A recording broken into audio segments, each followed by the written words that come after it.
स्वागत है आपका एज ऑफ लेजेंड्स 25M पर। यहाँ हम सुनाते हैं वो कहानियाँ जिन्हें वक्त ने भुला दिया, लेकिन इतिहास अब भी याद रखता है। तो तैयार हो जाइए, क्योंकि अब शुरू होती है एक ऐसी दास्तान जो दिल को छू जाएगी। साल था 1857। भारत सो रहा था, लेकिन उसकी रगों में खून अब उबलने लगा था। दहकते सूरज की तरह अब हर दिल में एक ही नाम था, आज़ादी। वो आज़ादी जो सदियों से गुलामी की जंजीरों में जकड़ी थी। पृष्ठभूमि: अंग्रेजों का बढ़ता राज। ईस्ट इंडिया कंपनी ने धीरे धीरे व्यापार के नाम पर भारत की धरती पर कब्जा जमा लिया था। मुगल साम्राज्य सिर्फ नाम का रह गया था। शाह आलम द्वितीय दिल्ली में बस एक मुहर बन चुके थे। अंग्रेज अपने नए कानून, नई नीतियां और नई तोपें लेकर आए और भारत के राजाओं, किसानों और सिपाहियों से उनकी रोटी तक छीन ली। डॉक्ट्रिन ऑफ लैप्स के तहत अगर किसी राजा का कोई वारिस नहीं होता तो उसका राज्य अंग्रेज अपने कब्जे में ले लेते। झांसी, सतारा, नागपुर, अवध, एक एक कर सारे राज्य लूटे गए। लोगों के अंदर गुस्सा था, लेकिन आवाज दबा दी गई थी। मगर इतिहास जानता है, जब जुल्म हद से बढ़ता है तो बगावत जन्म लेती है। चिंगारी, एक कारतूस की कहानी। सन 1857 की शुरुआत में बंगाल आर्मी में नई राइफल एनफील्ड राइफल आई। इसके कारतूसों को दांत से खोलना पड़ता था और अफवाह उड़ी, उन पर गाय और सूअर की चर्बी लगी है। एक हिंदू सिपाही के लिए गाय का मांस छूना पाप और एक मुसलमान सिपाही के लिए सूअर हराम था। यह सिर्फ एक कारतूस नहीं था, यह धर्म और आत्मसम्मान पर हमला था। और यहीं से आग सुलग उठी। मंगल पांडे, पहली गोली। 29 मार्च 1857, बर्रकपुर, बंगाल। एक युवा सिपाही, मंगल पांडे, ने अंग्रेज अफसर पर गोलियां चला दीं। उनके शब्द इतिहास में गूंजे, अब और नहीं, अब हमारी बारी है। वो अकेला लड़ा, पर उसकी गोली ने पूरे भारत की आत्मा को जगा दिया। मंगल पांडे को फांसी दी गई, लेकिन उसकी मौत ने वो बीज बो दिया जिससे बगावत का जंगल उगने वाला था। मेरठ की रात। बगावत की शुरुआत 10 मई 1857 की रात। मेरठ छावनी। सैकड़ों भारतीय सिपाहियों ने विद्रोह कर दिया। अंग्रेजों की जेलें तोड़ी गईं, गोदाम जलाए गए और तोपों से आकाश गूंज उठा। सिपाही घोड़ों पर सवार होकर दिल्ली की ओर बढ़े, जहां अब भी बूढ़ा बादशाह बहादुर शाह जफर मुगल सिंहासन पर बैठा था। दिल्ली, बहादुर शाह जफर का ऐलान। 12 मई को दिल्ली पहुंचे सिपाहियों ने लाल किले में धावा बोला। अंग्रेज अफसर मारे गए और दिल्ली की गलियां जफर जिंदाबाद के नारों से भर उठीं। बहादुर शाह जफर को हिंदुस्तान का बादशाह घोषित कर दिया गया।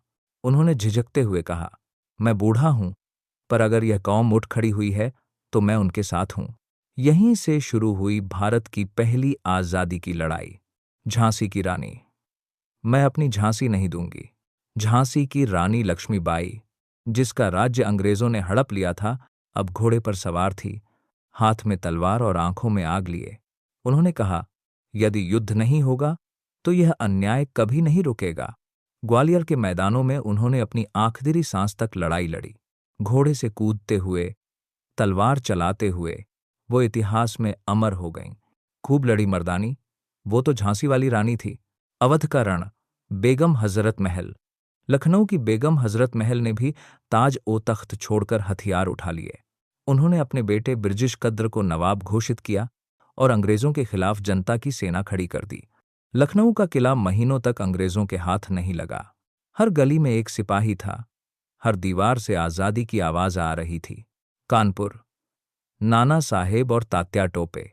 कानपुर में नाना साहेब पेशवा और उनके सेनापति तात्या टोपे ने अंग्रेजों के खिलाफ भीषण युद्ध लड़ा। गंगा के किनारों पर तोपें गरजीं और कानपुर कई दिनों तक अंग्रेजों की पहुंच से बाहर रहा। तात्या टोपे ने छापामार युद्ध की शुरुआत की। हर जंगल, हर पहाड़ी से अंग्रेजों पर हमला होता। वो एक साए की तरह थे, आते, वार करते और गायब हो जाते। अंग्रेजों का प्रतिशोध। लेकिन धीरे धीरे अंग्रेजों ने अपनी ताकत जुटाई। दिल्ली, कानपुर, लखनऊ एक एक कर फिर से उनके कब्जे में आ गए। बगावत को कुचल दिया गया। सैकड़ों सिपाही फांसी पर चढ़ाए गए। गांवों को आग लगा दी गई।